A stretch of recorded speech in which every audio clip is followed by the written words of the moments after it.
मैं कठोपनिषद की चर्चा कर रहा था और ये बता रहा था कि नचिकेता 3 दिन तक भूखा प्यासा यम के द्वार पर बैठा रहा, मृत्यु के द्वार पर बैठा रहा। चौथे दिन यम आए तो उनकी पत्नी यमी ने कहा कि एक ब्राह्मण पुत्र 3 दिनों से भूखा प्यासा दरवाजे पर बैठा है और हमारा कर्तव्य है कि पहले अतिथि को भोजन कराएं, उसके बाद हम भोजन करें। अतिथि जो बिना तिथि बताए घर आए, जो पहले से सूचना देके टेलीफोन करके समाचार देकर के आए, वो अतिथि नहीं। और तिथि नहीं है जिसकी अचानक आए और हम उनको वैसी ही सेवा शुश्रूषा करें, पहले से मालूम हो और हम ड्राइंग रूम को सजा दें और अपनी व्यवस्था कर लें, वो अपने आप में श्रेष्ठता नहीं है। श्रेष्ठता तो कि हम हर समय तैयार रहें, हर क्षण उनके आने की प्रतीक्षा करें। यम बाहर आए, नचिकेता खड़ा हो गया। यम ने कहा कि मुझे ज्ञात हुआ है तुम 3 दिन से भूखे प्यासे मेरे दरवाजे पर खड़े हो। क्यों खड़े हो? क्या चाहते हो? क्या इच्छा है? तुम क्यों आए हो? ऐसा तो कभी हुआ ही नहीं। मैं स्वयं लेने के लिए जाता हूं, जिनकी आयु समाप्त हो जाती है उसको मैं खुद लेकर के आता हूं, और तुम खुद चल करके मेरे दरवाजे पर आए हो, यम के दरवाजे पर आए हो, मौत के दरवाजे पर आए हो। ऐसा तो कभी हुआ नहीं। ऐसा क्यों हुआ है? क्या बात है? क्या प्रयोजन है? क्या लक्ष्य है? नचिकेता ने कहा कि मेरे पिता ने आपको सौंप दिया है, अब इस शरीर पर, मेरे मन पर, मेरे प्राणों पर, मेरी चेतना पर आपका अधिकार है। आप जो भी आज्ञा देंगे मैं उसका पालन करूंगा। और आपने पूछा है कि मैं किस प्रयोजन से आया हूं, मेरा क्या उद्देश्य है, मेरा क्या लक्ष्य है।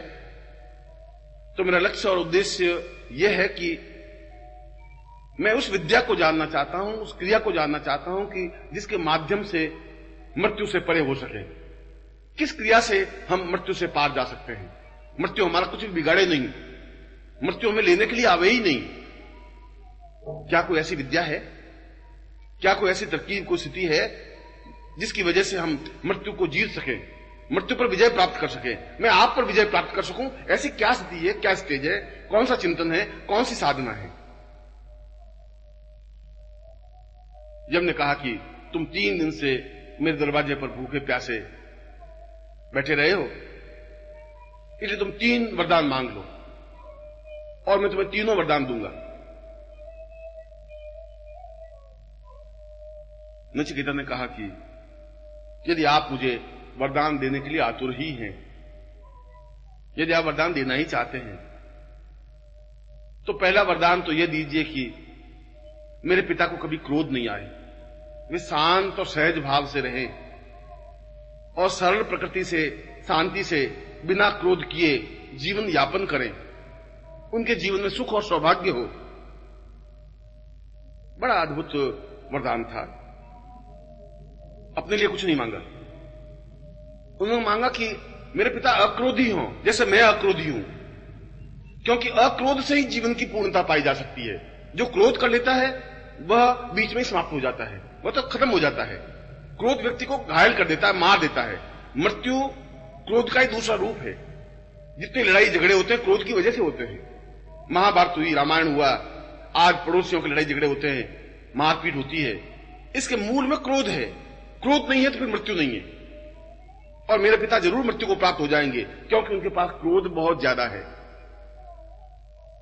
इसलिए हे यमराज, यदि आप मुझे वरदान देना चाहते हैं तो पहला वरदान दीजिए कि मेरे पिता अक्रोधी हों, उनको क्रोध नहीं आए, वे जीवन को शांत प्रकृति से व्यतीत करें, सरल तरीके से व्यतीत करें, चाहे कोई गाली भी दे दे। इसलिए यमराज, आप कृपा करके मेरे पिता को अक्रोधवान युक्त बनाएं, अक्रोधी बनाएं, शांत बनाएं, सरल चित्त बनाएं, और वे अपने जीवन को पूर्णता प्राप्त कर सकें। ऐसा आशीर्वाद दीजिए, ऐसा वरदान दीजिए। यमराज ने तथास्तु कहा। तुमने वास्तव में ही एक उत्तम कार्य संपन्न किया है। और यहां उपनिषद एक बहुत मर्म की बात कहता है, जो तुम पर क्रोध करता है उस पर भी तुम अक्रोध करो। पिता ने नचिकेता पर क्रोध किया, गाली दी, यम को दे दिया, मृत्यु को दे दिया, फिर भी नचिकेता के हृदय में उनके प्रति क्षमा भाव था, फिर भी उसके मन में क्रोध नहीं था। उस क्रोध करने वाले व्यक्ति पर भी अक्रोधवान नचिकेता बने रहे। यही तो जीवन का मर्म है। उपनिषद की यही तो व्याख्या है कि जो हमारा अहित सोचे, जो हमें गाली दे, जो हमें मारने के लिए तैयार हो जाए, जो हमें मृत्यु को देने के लिए तैयार हो जाए, उस पर भी हम अक्रोध करें, उस पर भी हम करुणा की वृष्टि करते रहें, उस पर भी हम दया करें, उसके लिए भी हम अच्छा ही सोचें। नचिकेता ने ऐसा ही किया। जब ने कहा कि तुम दूसरा वरदान भी मांगो, नचिकेता ने कहा कि यदि आप मुझे दूसरा वरदान देना चाहते हैं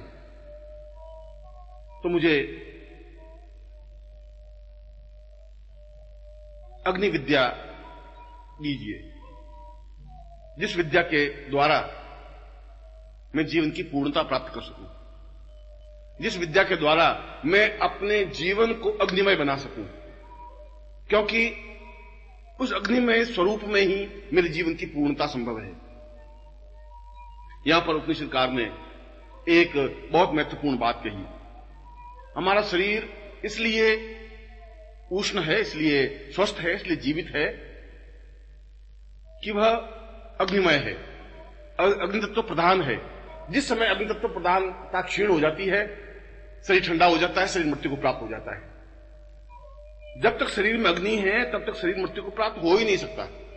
और नचिकेता यहां बहुत एक मर्म की बात पूछ लेता है, बहुत महत्वपूर्ण बात पूछ लेता है।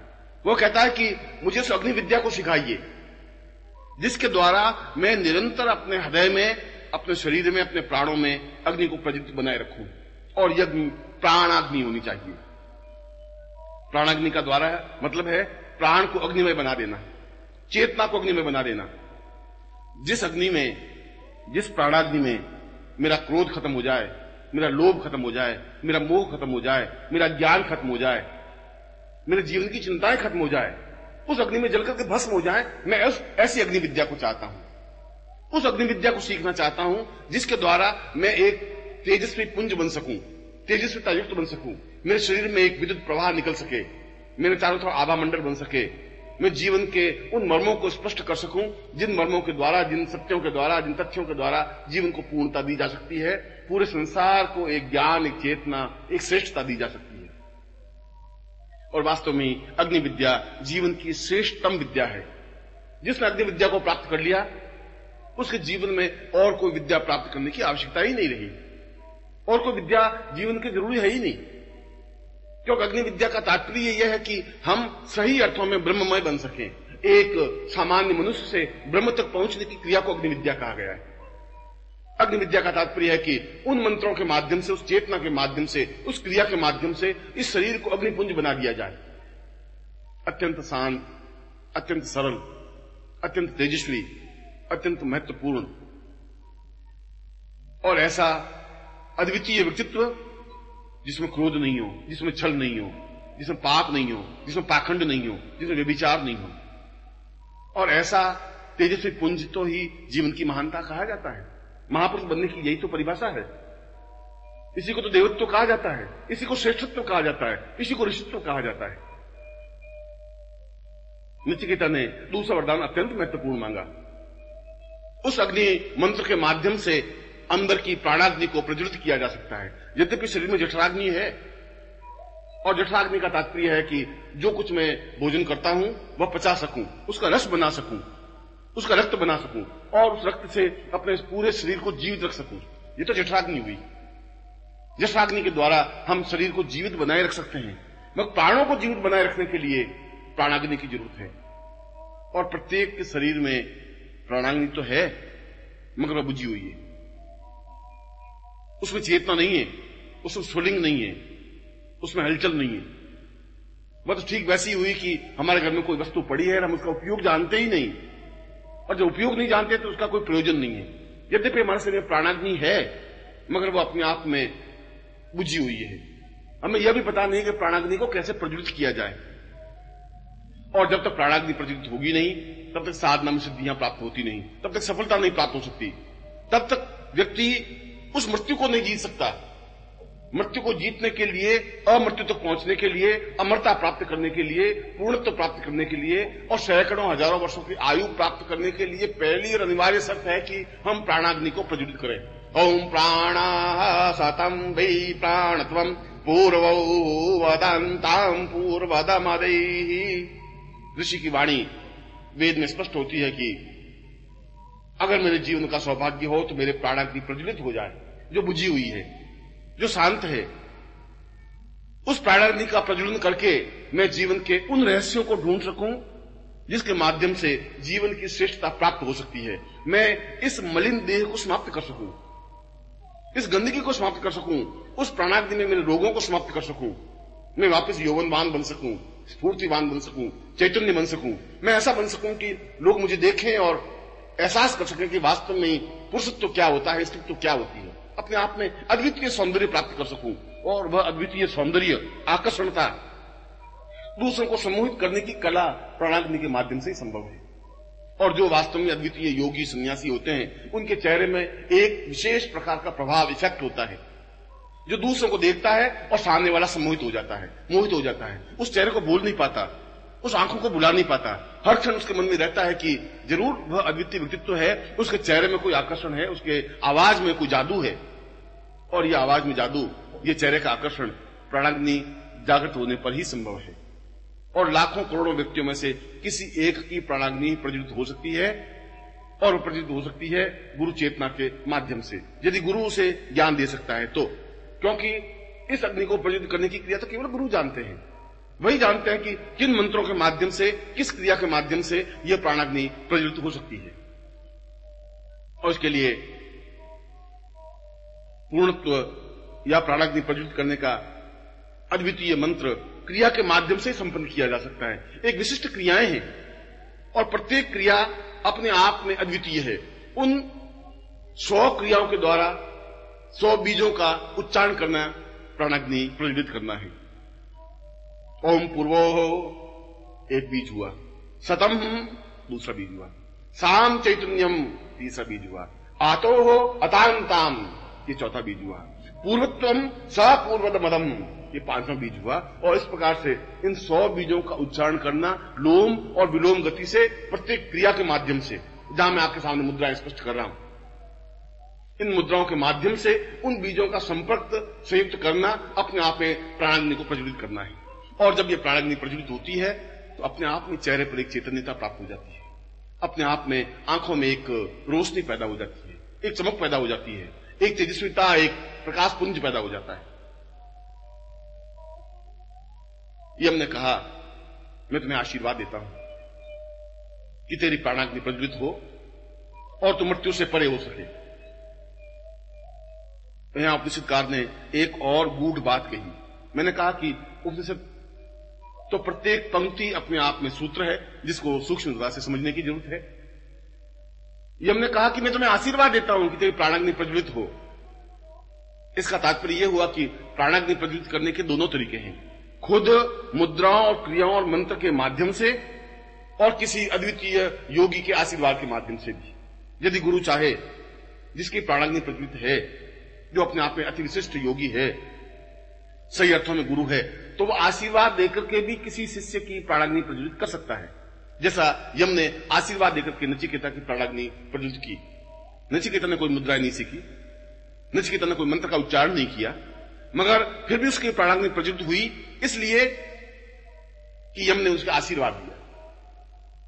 और आशीर्वाद देने का तात्पर्य है कि मेरे पास जो प्राणाग्नि प्रज्वलित है उसमें से कुछ हिस्सा मैं तुम्हें देता हूं जिससे तुम्हारी प्राणाग्नि प्रज्वलित हो। जिस प्रकार से एक दीप से दूसरा दीप जल सकता है, जो जला हुआ दीप है उस जले हुए दीप को बुझे हुए दीप पर पास ले जाए, और पास ले जाते ले जाते ले जाते एक स्टेज ऐसी आती है कि दोनों मिलते हैं, मिलते ही जो बुझा हुआ दिया है वह भी जल जाता है। ठीक उसी प्रकार से जिसकी प्राणाग्नि प्रज्वलित है वह उस व्यक्ति के पास, उस शिष्य के पास जिसकी प्राणाग्नि प्रज्वलित नहीं है, उसके पास जाए और वह शिष्य गुरु के पास आते आते इतना पास आ जाए कि बुझा हुआ दिया भी जल जाए, प्राणाग्नि प्रज्वलित हो जाए। और दूसरी क्रिया मंत्र के माध्यम से भी है कि उन 100 बीजों को 100 क्रियाओं के माध्यम से उच्चारण करे, लोम गति से भी विलोम गति से भी, सीधा और विपरीत दोनों क्रियाओं के माध्यम से उस मंत्र का निरंतर जप करने की क्रिया से भी प्राणाग्नि प्रज्वलित हो सकती है। यद्यपि ये रास्ता बड़ा टेढ़ा है, लंबा है, मगर फिर भी इस रास्ते पर चल करके भी कई योगियों, सन्यासियों, ऋषियों ने प्राणाग्नि प्रज्वलित की है, कर सकता है। और दूसरा रास्ता भी है जहां गुरु के आशीर्वाद के माध्यम से, गुरु के समीप जाकर के, क्योंकि गुरु तो एक जलता हुआ दिया है जो रोज से बिखेर रहा है, और तुम्हारा दिया तेल तो भरा हुआ है मगर उसमें रोशनी नहीं है। यह दिया खुद पास जाए, और पास जाते जाते चाहे एक सूत भर भी गैप रह गया, एक सूत भर भी अंतर रह गया, तब भी दिया नहीं जलेगा। दिया जलने के लिए जरूरी है कि वह बुझा हुआ दिया बिल्कुल उस दिए से मिल जाए, दोनों का टकराट हो, दोनों मिले, दोनों का एक दूसरे मिलने की क्रिया से दिया जलेगा। और शिष्य चाहे गुरु की कितनी सेवा करे मगर पास जाए, और उस क्षण तक पास जाए जहां दोनों मिल जाएं। जब शिष्य पूर्ण रूप से गुरु में मिल जाता है तो दिया जल जाता है, और दिया जलने का मतलब है उसकी प्राणाग्नि जल जाती है, उसकी प्राण चेतना जल जाती है, वो अपने आप में एक अद्वितीय योगी बन सकता है।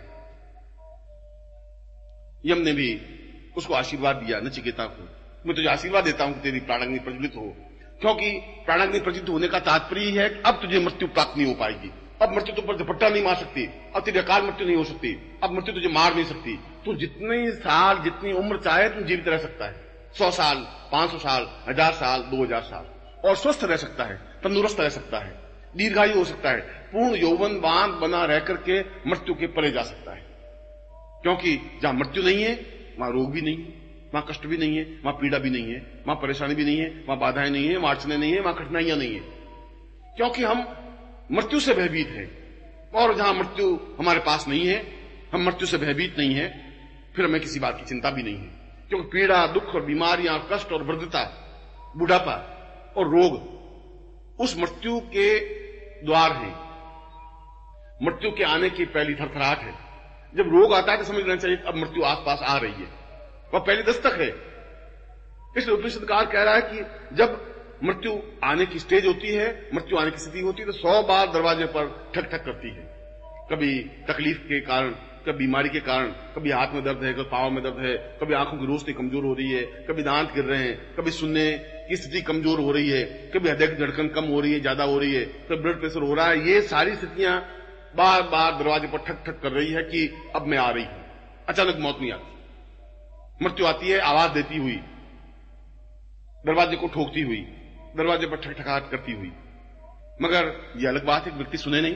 जब ब्लड प्रेशर होता है तो पहली आवाज करती है कि अब मैं आ रही हूं, फिर आंखों की रोशनी कम होती है तो कह देती है कि अब मैं आ रही हूं, फिर सुनने की आवाज कम होती है तो कह रही मैं आ रही हूं, जब हृदय कमजोर हो जाता है तब कह रही मैं आ रही हूं, जब शरीर कमजोर हो जाता है तो फिर मौत कह रही है मैं आ रही हूं। 100 बार मौत आवाज देकर के आती है। मगर जब प्राणाग्नि प्रज्वलित हो जाती है, उस प्राणाग्नि में जब बुढ़ापा अपने आप में समाप्त हो जाता है, रोग अपने आप में जल जाता है, कष्ट अपने आप में समाप्त हो जाते हैं, उस व्यक्ति को न कष्ट रहता है, न पीड़ा रहती है, न बुढ़ापा रहता है, न मौत रहती है, क्यों मृत्यु से परे हो जाता है। नचिकेता को ऐसा ही हुआ। यम ने कहा कि तू दीर्घायु होगा, मृत्यु तेरे अनुकूल रहेगी, तू चाहेगा तो मृत्यु आएगी, तू चाहेगा तो नहीं आएगी, और मृत्यु नहीं आएगी तो फिर रोग भी नहीं आएगा, जब मृत्यु नहीं आएगी तो फिर बुढ़ापा भी नहीं आएगा।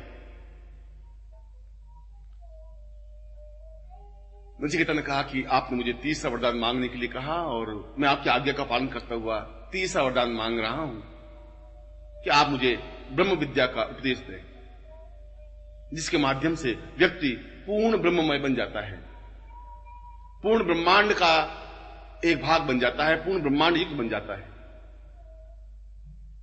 यम ने कहा कि तूने 30रा वरदान बड़ा कठिन मांगा है, मैं तुझे कहता हूं कि तू इस 30रे वरदान मांगने की हट छोड़ दे, मैं लाखों गायें तुम्हें दे देता हूं, मगर ये वरदान मत मांग।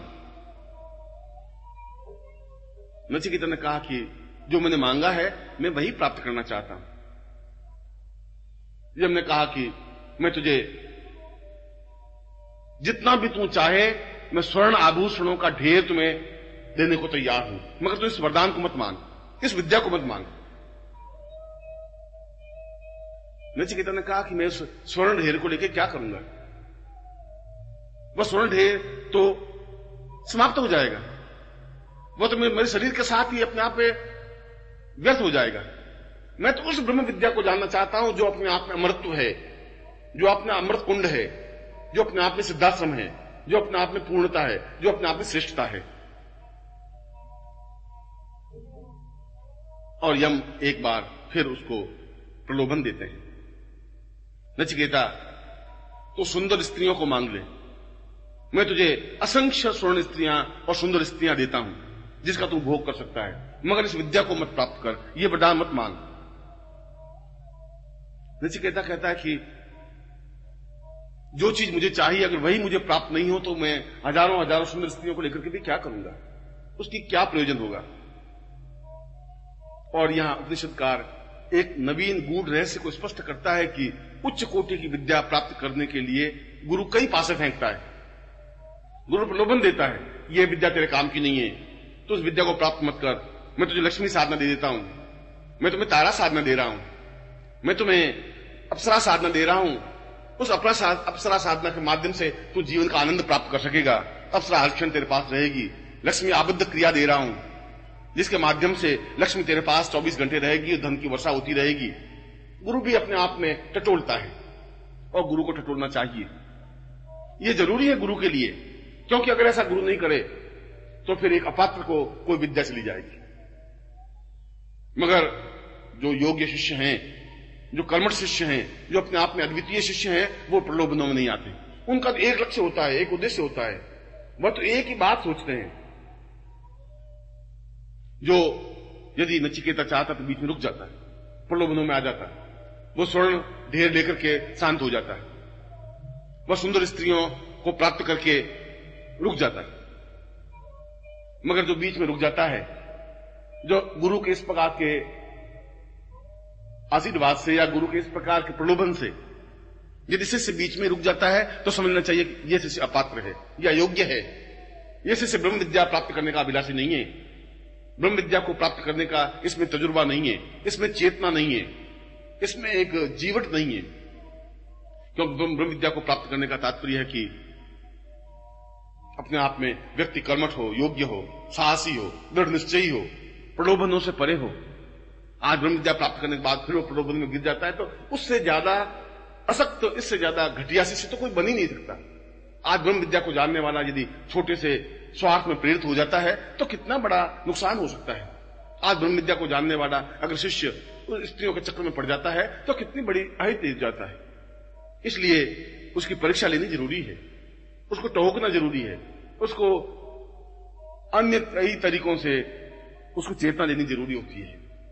गुरु तो एक पासा फेंकता है, एक चालाकी बरतता है, एक प्रलोभन देता है, और गुरु देते हैं, गुरु प्रलोभन देता है। नचिकेता दृढ़ निश्चय रहा कि मैं अगर आप मुझे दें तो ब्रह्म विद्या ही दें, क्योंकि मैं ब्रह्म विद्या ही प्राप्त करना चाहता हूं। यम बहुत प्रसन्न होते हैं और कहते हैं कि मैं तुम्हें ब्रह्म विद्या दे रहा हूं, स ब्रह्म स पूर्णम स चिंत्यम स द्वितीयम स सोहम स पूर्व स चिंत्यम। तू अपने आप में पूर्ण विरक्त बन, तू अपने आप में पूर्ण निष्प्रह बन, इस ग्रस्त में रहता वो भी ग्रस्ती मत बन, इस संसार में रहता वो भी संसारी मत बन, जीवन को पूर्णता से ब्रह्मत्वमय बन। तू मेरे पास आया है, मुझे गुरु बनाया है, मुझे अपने आप को सौंपा है, मैं तुझे अपने आशीर्वाद के द्वारा मैं ब्रह्म विद्या तुम्हें दे रहा हूं। आशीर्वाद के द्वारा भी, मंत्र के द्वारा भी शिष्य दोनों तरीके से गुरु से उस ब्रह्म विद्या को जान सकता है, मंत्रों का और क्रियाओं के द्वारा भी। और यदि गुरु प्रसन्न हो तो उसको आशीर्वाद देकर के भी ब्रह्म विद्या में पूर्ण शक्ति बना सकता है, ब्रह्ममय बना सकता है, पूर्ण ब्रह्मर्षि बना सकता है। यम ने ऐसा ही किया, उसके सिर पर हाथ रख करके आशीर्वाद दिया और उस वरदान के देने के साथ साथ उसको पूर्ण ब्रह्मर्षि बनाया, उस मृत्यु के परे की कला सिखाई, उस मृत्यु से पूर्णता प्राप्त करने की विद्या सिखाई, जहां मृत्यु है ही नहीं, जहां आनंद ही आनंद है, जहां श्रेष्ठता है, जहां अद्वितीयता है, जहां पूर्णता है, जहां अपने आप में परिपूर्णता है, ब्रह्मता है। इसी को तो सिद्धाश्रम कहते हैं। सिद्धाश्रम का तात्पर्य है कि जहां मृत्यु नहीं है, जहां किसी प्रकार की वृद्धता नहीं है, जहां किसी प्रकार की कमी नहीं है, जहां किसी प्रकार की न्यूनता नहीं है, जो चीज चाहे उसी क्षण प्राप्त हो जाए। हम अपने आप में तेजस्वी पुंज बन सकें, अद्वितीय बन सकें, हमारे लाट पर भाल पर अपने आप में चैतन्यता और तेजस्विता आ सके, हम पूर्ण रूप से ब्रह्मर्षि बन सकें, ब्रह्ममय बन सकें। और यह ब्रह्ममय श्रेष्ठ गुरु के द्वारा ही संभव है। श्रेष्ठ गुरु के द्वारा ही सिद्धाश्रम में जाना संभव है। श्रेष्ठ गुरु के द्वारा ही ब्रह्म विद्या की जानने की क्रिया संभव है। जो प्रलोभनों से परे हो जाता है, जो अपने आप को समर्पित कर देता है, जो अपनी देह को और अपने प्राणों को गुरु के चरणों में समर्पित करता हुआ इस विद्या को जानने के अभिषेक बनता है, जो निश्चय कर लेता है कि मुझे विद्या जाननी है, तो दोनों तरीकों से जान सकता है। उस मंत्र को सीखकर जो ब्रह्म विद्या से संबंधित है, ब्रह्म दीक्षा प्राप्त करके, पूर्ण शरीर को चेतनता प्राप्त करके, उन क्रियाओं के माध्यम से, उन मुद्राओं के माध्यम से, उस मंत्र को निरंतर जप करने के माध्यम से उस ब्रह्म विद्या को प्राप्त कर सकता है, जो जीवन की श्रेष्ठतम विद्या है, अद्वितीय विद्या है, जिस विद्या की तुलना इस विश्व में हो ही नहीं सकती, जिसके द्वारा वह सब कुछ प्राप्त करने का अधिकारी बन जाता है। सारे वेद पुराण उसके कंठस्थ हो जाते हैं। वह जीवन में जिस वस्तु की कामना रखता है वह वस्तु प्राप्त हो जाती है। फिर वह अत्यंत भोगी होते हुए भी योगी बना रहता है। इसलिए तो कृष्ण को 16,000 रानियां होते हुए भी उसको योगीश्वर कहा गया। फिर वह भोग में भी योग की कला जान लेता है, फिर वह योग में भी भोग को देख लेता है। वह अपने आप में निष्प्रभ होता है। जैसा कमल जल के अंदर रहता हुआ भी निर्लिप्त रहता है, ठीक उसी प्रकार से संसार निर्लिप्त रहता है। और दूसरी विद्या आशीर्वाद के द्वारा भी, और वह आशीर्वाद के द्वारा भी उस विद्या को जान सकता है। गुरु के द्वारा आशीर्वाद प्राप्त करके भी पूर्ण ब्रह्मसी बन सकता है। और मैं आपको आशीर्वाद देता हूं कि आप जीवन में इस ब्रह्म विद्या को प्राप्त करें, नचिकेता बने, पूर्णता प्राप्त करें। मैं आपको ऐसा ही आशीर्वाद